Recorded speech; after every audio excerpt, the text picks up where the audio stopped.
नमस्कार साथियों, आज आप लोगों को हम नेशनल अभिकर्मक के विषय में बताएंगे। नेशनल अभिकर्मक का अमोनिया के साथ अपक्रिया कैसे होता है।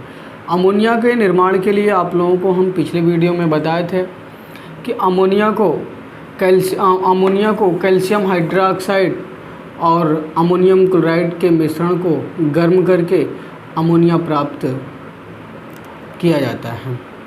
अमोनिया के भौतिक गुण आप लोगों को बताए थे। ये रंगहीन तीक्ष्ण गंध युक्त गैस है। ये जल में विलेय है।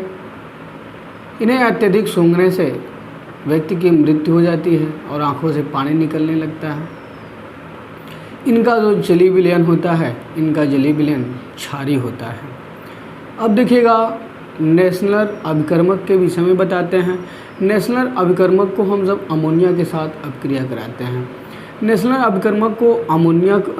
अभिकर्मक को क्षारीय विलयन में अमोनिया को प्रवाहित करने पर भूरे रंग का अवक्षेप प्राप्त होता है, जो बेसिक मर्क्यूरस एमाइड आयोडाइड होता है। ठीक है। अब देखिएगा, बहुत ही आसान तरीका है। जैसे देखिएगा यहाँ पर नेशनल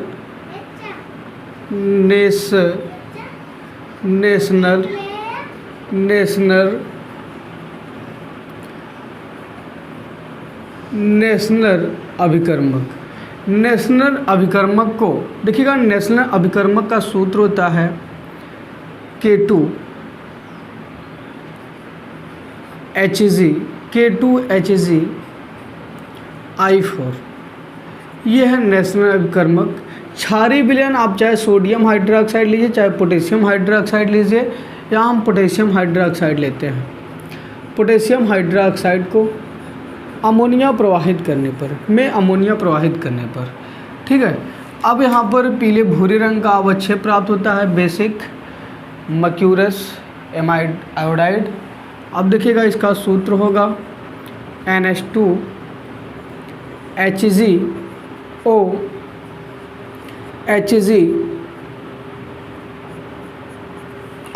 बेसिक मर्क्यूरस आयोडाइड।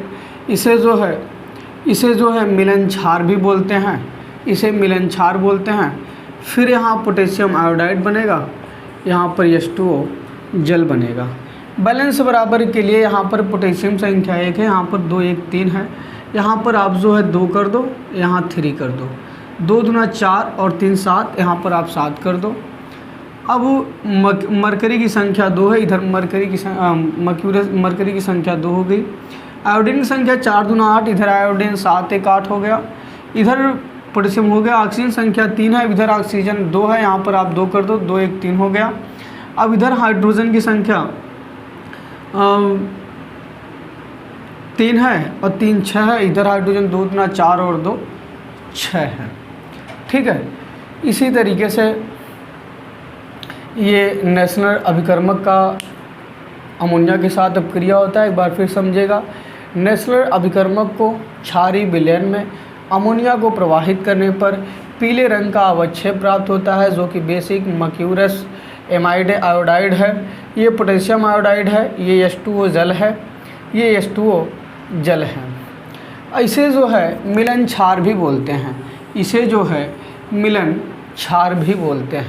मिलन क्षार का आयोडाइड भी बोल सकते हो। मिलन क्षार का आयोडाइड प्राप्त होता है, जो कि भूरे रंग का होता है। ठीक है। अब देखिएगा, आप लोगों को बता रहे हैं, एक होता है डाइबोरेन के साथ अमोनिया का अपक्रिया। डाइबोरेन के साथ अमोनिया का अपक्रिया कैसे करते हैं, देखिएगा। डाइबोरेन के साथ अमोनिया का अपक्रिया, डाइबोरेन का सूत्र होता है भैया B2S6। अब डाइबोरेन को हम अमोनिया के साथ जब अपक्रिया कराते हैं, यहाँ पर बोरेजिन बनता है। बोरेजिन का सूत्र होता है B3N3S6। और जब हम डाइबोरेन का अमोनिया के साथ अपक्रिया कराते हैं, इसमें हाइड्रोजन गैस के रूप में भी प्राप्त होती है। यहाँ पर हम H2 कर लेंगे, हाइड्रोजन ये गैस के रूप में प्राप्त हो गया। अब बैलेंस बराबर करते हैं, यहाँ पर 3 है, यहाँ पर 2 है, यहाँ पर हम 3 कर लेते हैं, यहाँ पर 2 कर लेंगे। अब देखिएगा 2×6 इधर 2×6 नाइट्रोजन 3 दूना 6 नाइट्रोजन इधर 3 है, यानी यहाँ पर 1 है, यहाँ पर 6 कर लो। नाइट्रोजन 3 दूना 6 और 6 हो गया, इधर भी 6 हो गया। हाइड्रोजन 6 त्रिक 18, 6 त्रिक 18 उधर 3 छक 18, 18 18 36, ठीक है। अब इधर हाइड्रोजन देखिएगा 36, 2 छंग 6 दूना 12, 24 इक्वल पड़े, यहाँ 12 कर दो, 12 दूना 24, 24 12 36, ये हो गया हमारा हाइड्रोजन यहाँ पर गैस के रूप में प्राप्त हो गया। ये रहा हमारा डाइबोरेन का रिएक्शन। एक नॉर्मली आपको भी भौतिक गुण में बताए थे कि अमोनिया का जो जलीय विलयन होता है, अमोनिया का जो जलीय विलयन होता है ये क्षारीय होता है, अमोनिया का जलीय विलयन क्षारीय होता है। अब देखिएगा NH3 प्लस H2O लेते हैं, इनका हम अमोनिया का जलीय विलयन करेंगे तो यहाँ पर NH4OH प्राप्त होगा, अमोनियम हाइड्रोक्साइड, यहाँ पर अमोनियम हाइड्रोक्साइड प्राप्त होगा, ठीक है। अब हम बात करते हैं अमोनिया के उपयोग की, तो इसका उपयोग विस्फोटक पदार्थों में किया जाता है, नायलॉन रेजिन आदि के निर्माण में भी इसका उपयोग किया जाता है। इसका उपयोग नाइट्रिक अम्ल के निर्माण में किया जाता है, इत्यादि जगहों पर इसका उपयोग होता है।